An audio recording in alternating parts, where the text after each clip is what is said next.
Welcome to my hoo-ha conversations. I am getting a labiaplasty, and if you don't know, it is often done as a cosmetic procedure because people just want a certain look. But I'm gonna go into why I'm personally getting it and also a haul of things I got to prepare for the surgery because it's in less than a month, and you know, I'm a type of person that tries to over-prepare for things, so I order the stuff before I need the stuff, if that makes any sense, which I don't think is a bad habit.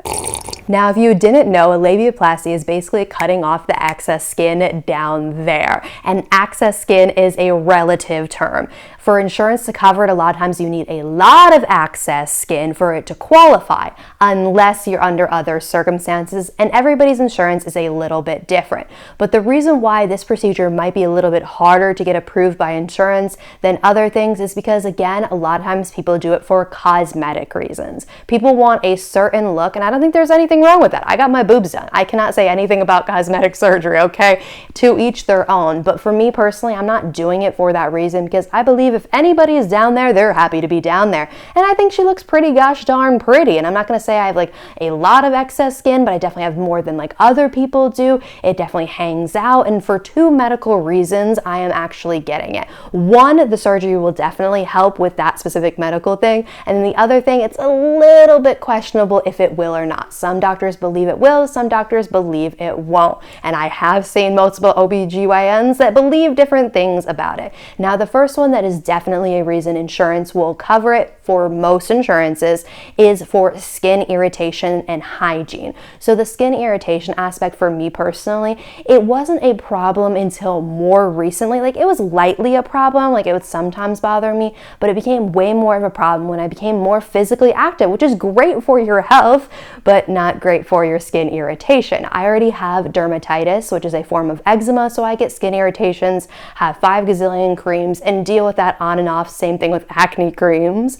But either way, in that area, it's very hard to treat any skin irritations because, one, the skin in that area is very sensitive, and also anything that you put down there can also mess up your pH and bring infections into the factor, which we'll get into that on the second part of why I'm doing this. But back to the first reason. So skin irritation. So when I started working out more, the clothing is very tight. If you're doing something like cycling, you're rubbing up against the bike, you're going up and down, putting pressure, and there's sweat and there's friction, and overall that just led to lots of skin irritation and steroid creams. And steroid creams are temporary solutions because they thin the skin, and in the end they're not very good for that skin, and you can only use them short term, so it wasn't a very good solution. So if I take away the excess skin that's rubbing, likely the problem's going to be a lot less bad. It still might have some irritation, but it's going to be nowhere near as bad because I can see where the skin is getting irritated. I can see that excess skin. It's actually a different texture and look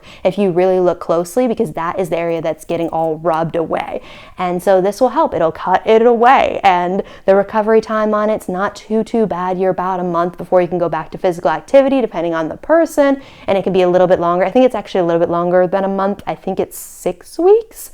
Don't quote me on it, and your doctor will give you more specific information on how long it is for you if you're looking to do it. And then the other aspect of things is hygiene. Because of that excess skin and the folds that are there, it can be hard to keep that area clean like you want to, because the vagina is supposed to be self-cleaning, so you don't want to over clean that area because that can welcome infections. But at the same time, it's like you have to clean a little bit more than the average person because things like to hide up in there. Now, the second aspect of why I'm doing this, which it's not proven if this surgery will help with it, is infections. Now, the one thing that it is known in some studies to help with is UTIs, because back to that like hygiene aspect of things, UTIs sometimes come because of the bacteria in that area, and sometimes if you have excess skin, that can be why you have constant UTIs, at least from the studies I was reading online. But I'm not as known for getting UTIs as I am other infections. But I've been getting infections since I hit puberty. Before I was sexually active, I was getting infections.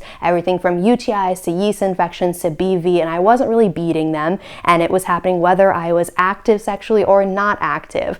And it's like, oh, I have so many medications, and now I'm actually on fluconazole for the next 6 months to avoid yeast infections.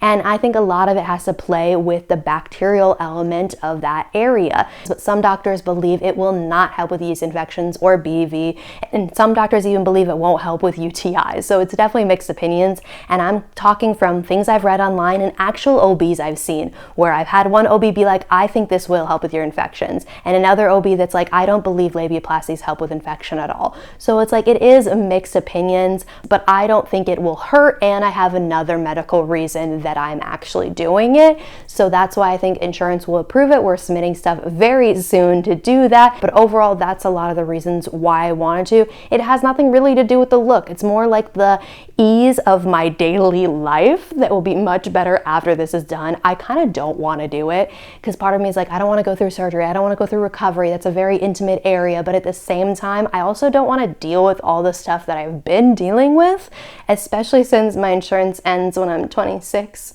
And I imagine my next insurance will not be as good as my current insurance. So might as well do it while I still have the insurance.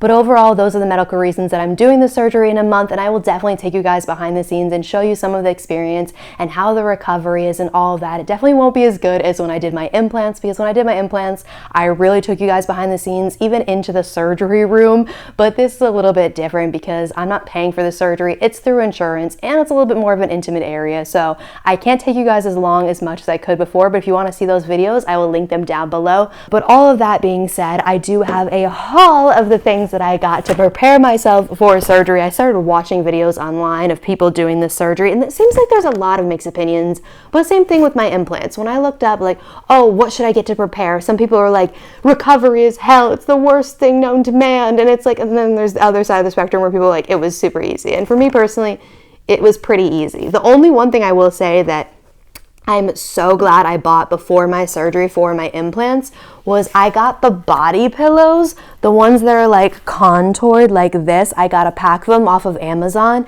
and I am a side sleeper, and when you get your implants done, you can't sleep on your side, you have to sleep on your back. And so the only way I could do that was with those pillows, and in general, you're spending more time in bed, so having those comfortable pillows to set you up, put your legs up certain ways, place you in whichever way you need to so you can lay on your back was definitely necessary. And I'm glad I got those because I've heard people use those for the recovery of a labiaplasty too.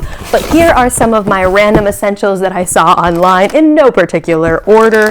Number one is ice packs. So I'm already known to be kind of inflamed. That's part of the reason why I get a lot of my skin irritation, intimate area. So I can't take you guys as much as I could before, but if you want to see those videos, I will link them down below. Got these bad boys right here because the procedure is known to be more inflamed, and they said it kind of sometimes looks like hot dog buns, and so you're really supposed to ice the area. And I already have ice packs, but these ones are specifically ones for that area. It's funny, it seems like a lot of the stuff I got is almost like after you have a baby preparation, and I'm not having a baby, but I'm sure having a lot going down there in a month.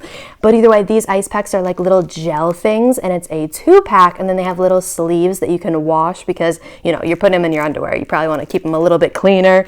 And then speaking of underwear, I also got underwear because that area is going to be obviously bleeding a little bit. There's stitches down there. They're dissolvable and like hidden and all that. But either way, I want to be prepared for the fact that there's going to be blood, and I don't really want to be wearing pads because I hate pads. I wear tampons, and well, I don't wear tampons anymore. I wear Diva cups, but either way, I can't be wearing those after the surgery because you're not really supposed to mess with that area. So I'm going to be wearing these bad boys for my period and for the bleeding after the surgery, because I think my period's going to land right around when surgery is, which kind of sucks, but maybe it'll blend together. But either way, these are period underwears from Amazon, and I normally wear thongs, so it's kind of going to be an adjustment wearing this big of underwear, but I think it'll be a lot better than wearing a pad for me personally. We'll see if that's actually true. I got it in blue, I got green, black, and gray. This was a 4-pack multi-pack, and then I just ended up getting another pack because I was like, it's better to have more than less, because I imagine after surgery I'm not going to want to do laundry. So I got 1, 2, 3, 4, 5, 6-pack of black ones. They're just the same brand, same company. I have no idea how well they are. They were just ones that were reasonably priced on Amazon. And then you're also not supposed to be using like toilet paper in that area afterwards because you have stitches. You don't want like any bacteria stuff, and also any anything rubbing on it, anything that could get caught on the stitches. So again, feels like I'm having a baby type of preparation, because I got this bad boy right here, which is one of those like on the go bidet things. It has like the little sprayer thingy and opens up like that, and it's mostly so you can bring it with you places and to use it at home. But I got that, and then I also got this stuff. So when I got my implants done, they prescribed a cream from this brand that's supposed to help with muscle pain, stiffness, and swelling from injuries and bruises. And swelling was the biggest thing that I was like, oh, that's interesting to me. But last time I was prescribed the cream version of it, I didn't end up really needing it too much, but this is actually the pill version of it. I have no idea how well it works. I just heard a lot of people raving about it, and supposedly it's a little tiny bit more of a natural options than other things, and it's just a pack of pills, all individual. It wasn't that much more to get the pack like this in the little containers, so I figured it'd be good for on the go. So if I'm out and I'm, you know, more irritated, hopefully that will help with it. And obviously I'll talk to my doctor about pain medications and all of that, but this is just little things that are a little bit supposedly more natural than doing the actual pain medication. Now the last thing that I got was a pack of black sheets. I already have black sheets on my bed anyway because my hair is red, not naturally. I dyed my hair for sure, but either way, since I dye my hair, I don't own white pillowcases or white sheets because red hair dye just leaks forever. Like till the moment you were dyeing your roots again, you're at least leaking a little bit of hair dye, not like crazy amount, only for the first couple days. But still, I don't own white because of that. And I got extras because I know for a fact that I'm not gonna wanna do laundry. So I just got extra sheets to change out my sheets and make sure everything is clean and sanitary after surgery. And I'm also gonna obviously talk to my doctor and see if there's anything else I need, check my checklist, because they gave me a whole giant paperwork of things I'm supposed to do, not do, prepare for, all that, and I imagine I'm gonna have a phone call ahead of time. But either way, I'm definitely gonna film for you guys a little bit of a behind the scenes, not as much as when I did my implants. When I did my implants, I actually took you guys into the surgery room. You got to see parts of that, you got to see the console, all of that, but I'll definitely do some behind the scenes footage, tell you guys how the surgery went, how I'm feeling afterwards, and if you have any questions about it, feel free to shoot them in the comments. But overall, it's coming around the corner and so many videos to come, so please hit the like and subscribe button down below, and I will catch you guys next Wednesday with another video. So I hope you have a great rest of your morning, evening, night, whatever it is for you. I'll see you Wednesday.